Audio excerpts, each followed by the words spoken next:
On peut parler d'un véritable renouvellement de l'Assemblée provinciale Hénuyère, puisque 40 nouveaux conseillers sur 56 ont prêté serment pour la première fois dans l'hémicycle.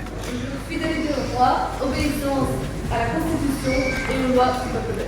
Un conseil provincial dont le nouveau visage est le suivant: 22 élus PS, 18 MR, 11 engagés. Ils forment une majorité confortable, l'opposition étant constituée de 4 PTB et d'un écolo.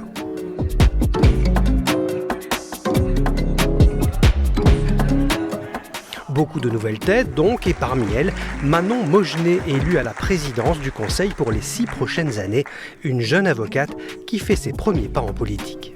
C'est nouveau, tout est nouveau.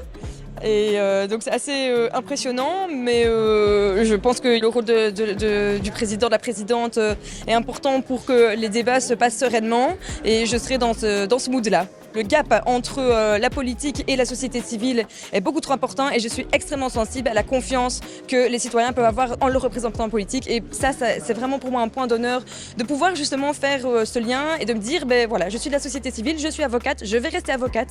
On le sait, les provinces sont appelées à être réformées, et une première mesure majeure a été votée en Hainaut. Elle concerne la réduction du nombre de députés qui passe de 5 à 4, conformément à ce que permet le Code de la démocratie locale. On montre que tout en ayant les mêmes compétences que le collège précédent, cette fois-ci, on sera à 4 et non plus à 5. Première chose. Deuxième chose, c'est que nous mettons en place déjà, par notre décision, des réformes. Et les réformes, c'est de diminuer aussi le nombre de membres de personnel de cabinet, ce qui, même si ce n'est pas des montants gigantesques, a un impact sur le budget.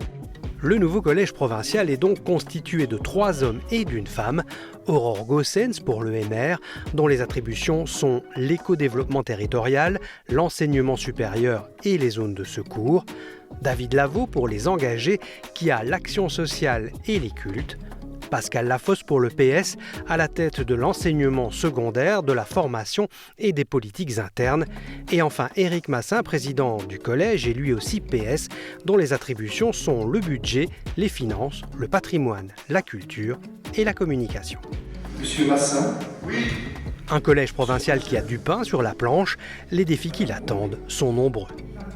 Alors il y a déjà une première date qui est celle de février 2025, avec une première modification budgétaire et des montants assez conséquents à devoir trouver, certainement plus de 12 millions d'euros. La deuxième chose, c'est que nous allons devoir faire aussi une déclaration de politique provinciale, et dans laquelle on va baliser toute la législature qui va venir. Et alors, celle qui est importante aussi, et ça va être le début de toute la législature, c'est de voir quelles sont les compétences qu'on renvoie soit vers les villes et communes, soit vers la région, soit vers les intercommunales, et celles que nous gardons absolument. Et donc la province de Hainaut, comme les autres, va se recentrer davantage sur les zones de secours et sur la supracommunalité.